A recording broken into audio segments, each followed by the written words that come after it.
What's the fastest mode of transportation in existence? Air travel, right? Wrong. Not even close. It travels 200 miles per hour faster than a Boeing 747 and 3 times quicker than a Bugatti Veyron. Ladies and gentlemen, this is the Hyperloop. When complete, this ultra-futuristic piece of technology will cut travel time between Dubai and Abu Dhabi to 12 minutes. Make no mistake, the Hyperloop is about to redefine the way we transit between cities. Our commuter world is about to be revolutionized. So strap yourselves in as we give you the entire lowdown.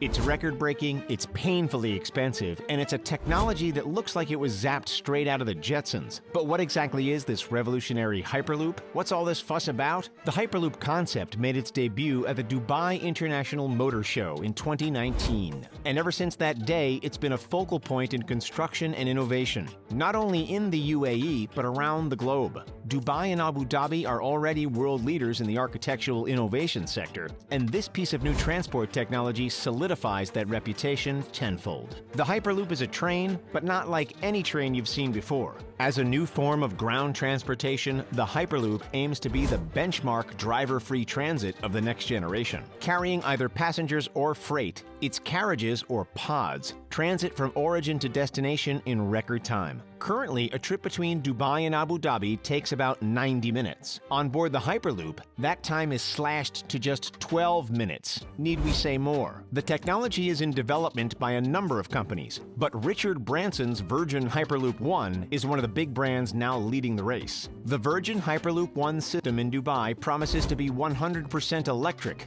using magnetic levitation to glide the capsules through the giant low-pressure tubing network, either above or below ground. Think of the pod or capsule like a plastic puck on an air hockey table. That's the premise of the Hyperloop mechanics in a nutshell. Hyperloop could see passengers traveling at over 700 miles an hour within floating, modern, and ultra-luxurious pods. You would think that jet airline-like speeds would create jet engine-like noise, but that couldn't be further from reality. Not only is it lightning fast, but it's also quiet, with the noise levels inside the pods advertised as significantly lower than traditional forms of transportation. Fast, relaxing, and luxurious? Damn, sign us up. Over 10,000 travelers can fit on the system every hour, with a resizable fleet of pods ready to increase or decrease depending on the demand.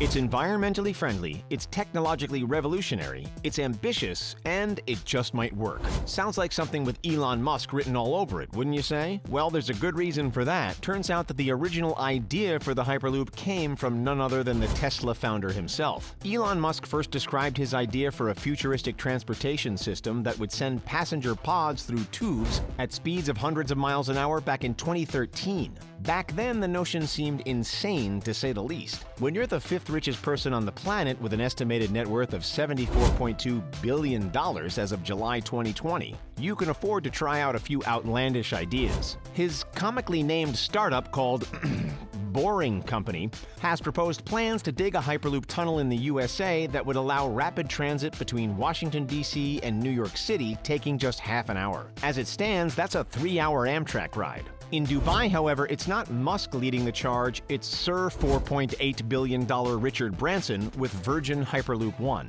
The Hyperloop concept was explicitly open-sourced by Musk, with Virgin and a number of other companies encouraged to take the ideas and further develop them. Hyperloop Transportation Technologies, Canadian company Transpod, Indian engineering company DGWH Hyperloop, among others, are also throwing their hats into the ring, each at various stages of project development. Abu Dhabi-based company Aldar signed a deal to start working on the 150-kilometer project between Dubai and Abu Dhabi in 2018, with a release date for the first section set for later in 2020.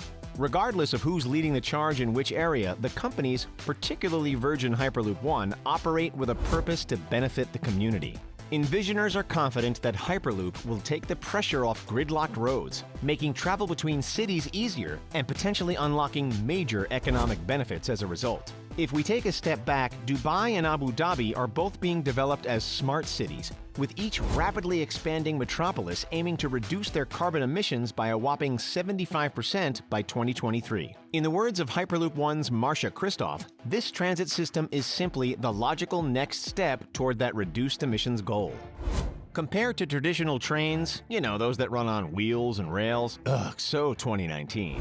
The Hyperloop is promised to travel 2 to 3 times faster on average from one destination to another, capable of considerably higher multiples if operating at its zippy top speed. This is largely due to the fact that the tubes or tunnels have deliberately been drained of their inner air, minimizing air friction and drag, and ultimately allowing pods to whoosh through at up to 750 miles per hour. The pods, of course, would carry their own air supply. Sure, this system will slice travel times in half and reduce pollution and traffic congestion on the roads, but there's another benefit which can't be ignored. Residents of the UAE will now be able to access job opportunities that were previously considered impossible.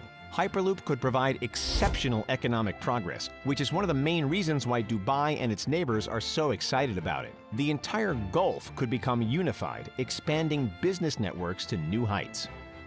The Dubai Hyperloop is poised to be the very first commercial track of its kind, a true game changer. With a reputation as such, you'd expect it to cost tens of billions of dollars to build, and certainly astronomically more expensive than traditional rail systems. Surprise, surprise, that's not even close to true. Hyperloop could be cheaper to build than traditional high-speed rail. Estimates put it between $20 and $40 million per kilometer, accumulating to $6 billion, or 22 billion dirhams, for the entire project based on recent estimates. However, Bebop Gresta, chairman of Hyperloop Transportation Technologies, the company that's pioneering the Abu Dhabi sector, has stated that any money put into the mega project can be recouped in 8 to 15 years from ticket sales. So ultimately, it's an investment.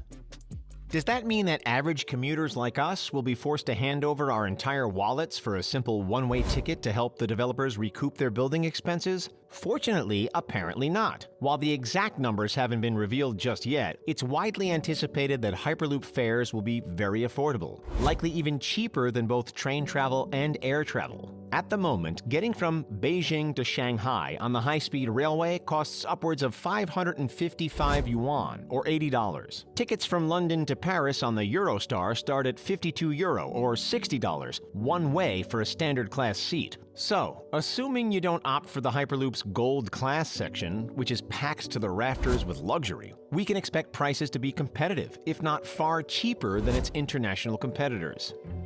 The UAE, and more specifically the great city of Dubai, is chock full of construction marvels, futuristic designs, and world-famous attractions, not to mention cloud-touching skyscrapers. Money has been thrown